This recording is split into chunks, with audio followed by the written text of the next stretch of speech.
Querido amigo cafeicultor, tudo jóia? Mais uma semana, mais um bate-papo que nós vamos ter aqui a respeito do café. E no vídeo de hoje nós vamos trazer um roteiro detalhado para que você possa minimizar os conflitos, os prejuízos com um inseto, um besourinho. E que eu acredito que já tenha causado algum problema aí na sua lavoura de café. E nós vamos, como eu disse nesse roteiro, trazer alternativas para que você possa prevenir e também fazer o controle desse problema que causa prejuízos drásticos à nossa atividade cafeeira. E com a chegada desse momento agora que nós estamos vivendo, a entrada do calor, as chuvas, esse problema, esse inseto que é a broca do café teima em aparecer nos nossos cafezais. Mas aqui nós vamos fazer o seguinte, antes de nós darmos continuidade ao nosso assunto, nós vamos convidar você para que você se inscreva no nosso canal, marque as notificações, dá o joinha para a gente, faz uma diferença tamanha. E o YouTube vai entender que esse vídeo tem relevância e vai entregar para mais amantes do café, como você e eu somos.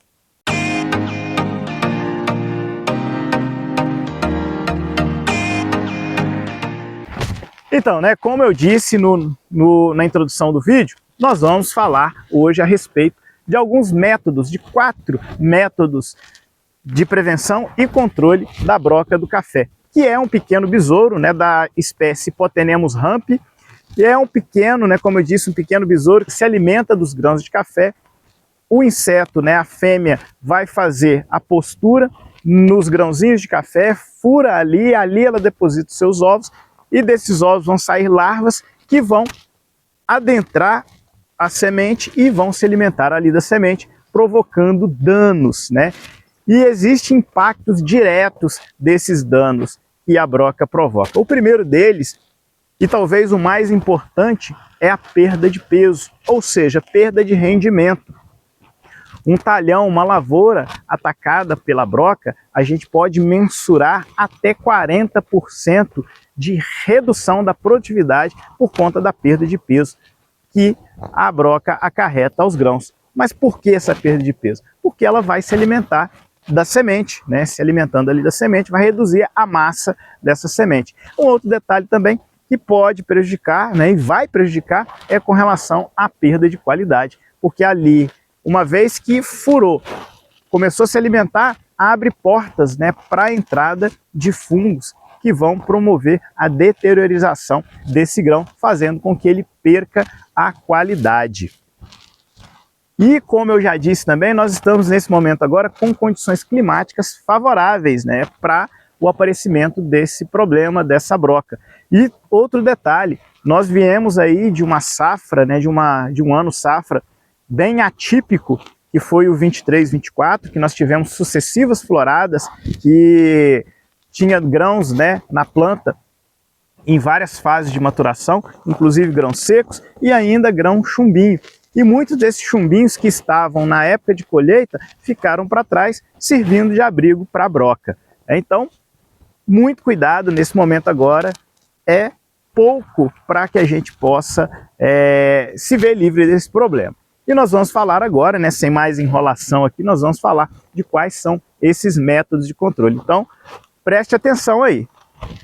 Olha, o primeiro método de controle que a gente pode usar, na verdade ele não é nem de controle, é um método que a gente chama um controle cultural. O que vem a ser esse controle cultural? É nós pegarmos a planta de café logo após a colheita, fazer primeiro uma colheita bem feita. E o que é uma colheita bem feita? Não deixar grãos para trás aqui no pé de café. E aqueles que porventura ficarem, logo após o término da colheita, a gente vir retirando. E também os grãos que caem ao chão, que ficam no chão, aqui fazer aquela varrição, que além de aproveitar aquilo que caiu aqui no chão, nós vamos estar também reduzindo a fonte de inóculo, que é o grão que está aqui. Então, o inseto, a broca, não vai sobreviver, não vai estar presente aqui, porque nós retiramos aquele problema, aquele grão que estava aqui, que serviria de alojamento para essa broca.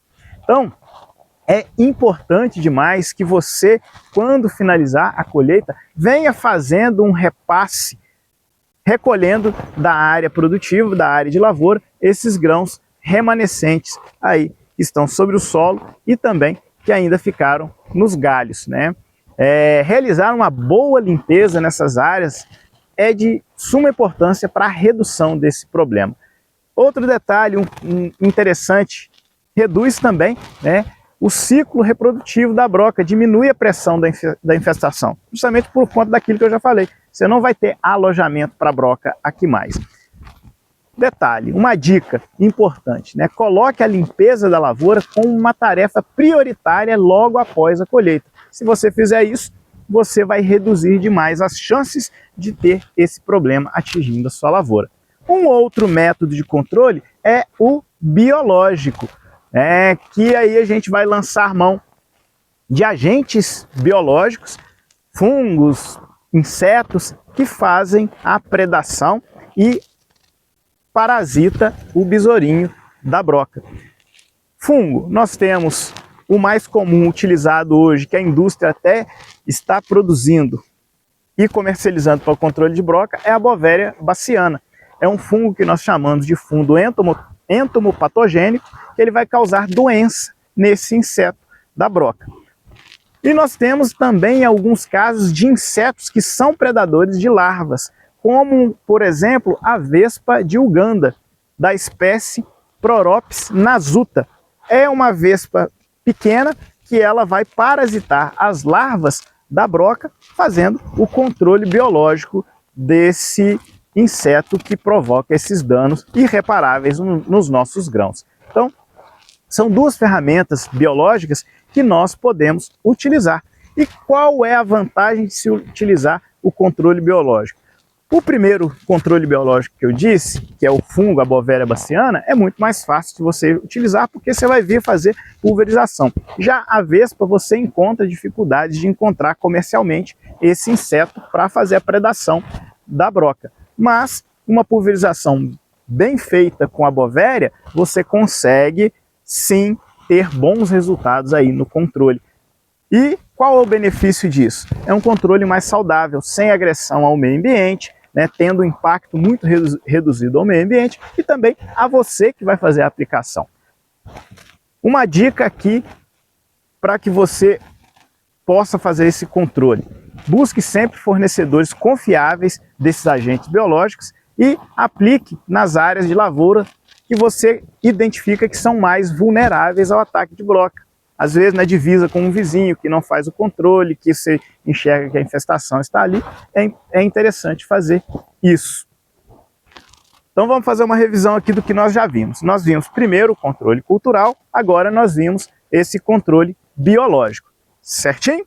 E agora vem o controle químico, que é uma outra alternativa que nós temos para fazer esse controle de broca. Quando necessário, você vai lá e faz o controle químico, né? Usa um produto, um inseticida específico para a broca, na dosagem recomendada, certinha aqui para o café, para que você consiga ter o seu controle bem efetivo.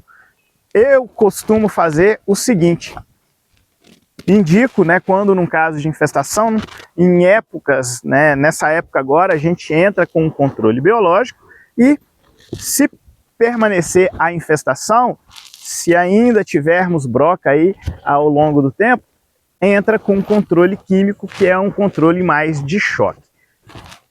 Dica para você, é importante você pensar aí na questão do meio ambiente, utilizar o EPI e sempre consultar um engenheiro agrônomo para que possa te auxiliar na escolha do melhor produto, do melhor inseticida e também calibrar bem a dose, porque controle de broca, se o agente que a gente está pulverizando não pega a broca, e aí, o que vai acontecer? Ela não vai morrer, porque a maioria dos produtos que a gente usa é contato, tem que ter contato com o inseto para que venha fazer o controle. Uma outra alternativa agora é, para fechar tudo, é o manejo integrado de pragas, que é o MIP. E o que esse manejo faz? Ele é a reunião desses outros 3 controles que eu já mencionei. O controle cultural, o controle biológico e o controle químico. Como você vai proceder esse manejo? esse controle, né, com manejo integrado de pragas? Monitoramento. Você vai pegar e espalhar armadilhas ao longo da sua área, né, uma área aí, por exemplo, um talhão que você tem aí de 1 hectare, por exemplo, você instala aí aproximadamente aí 20 a 30 armadilhas e vai contando a quantidade de insetos coletados nessa armadilha para se chegar a ter a decisão do controle.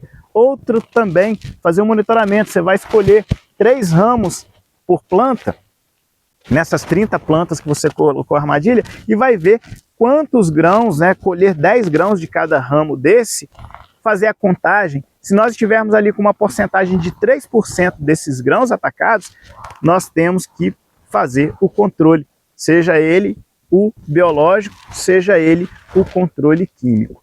Esse é o manejo integrado. E com o manejo integrado, a gente pode, né, tomar a decisão de, às vezes, não ser preciso fazer. Porque quando a gente vê um grãozinho furado aqui, a gente já se alarma. Opa, tem broca na minha área e eu tenho que fazer controle. E às vezes, a depender do grau de infestação, é dispensado esse controle porque nós estaremos monitorando. Às vezes não vai chegar no nível de controle. E com isso, o que vai acontecer? Vamos nós economizar recursos. Economizar com a aplicação, economizar com o produto, e o dano que vai ser causado ali não vai justificar o gasto que nós teremos na aquisição desses produtos. Mas, ultrapassou os 3%, temos que entrar com o controle, né? Então, é importante. E para nós resumirmos tudo aqui, nós vamos falar mais uma vez desses controles que nós citamos, fazer uma breve revisão, que é o controle cultural, não deixar grãos para trás, controle biológico, uso, né, dos fungos entomopatogênicos, como a Bovéria baciana, por exemplo, também alguns insetos que predam, como a vespa de Uganda, que eu já mencionei também. Depois nós temos o controle químico, né, o terceiro método de controle, o controle químico, com produtos específicos.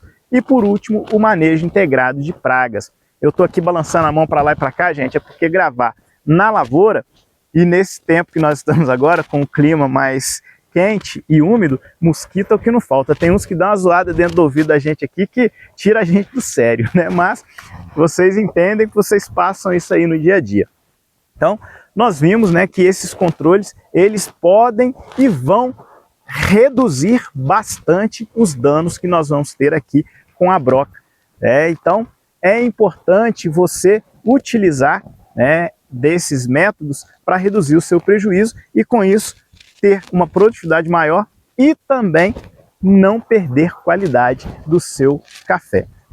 Última dica que eu deixo aqui para você é que, em qualquer dúvida, você procure um engenheiro agrônomo aí da sua região.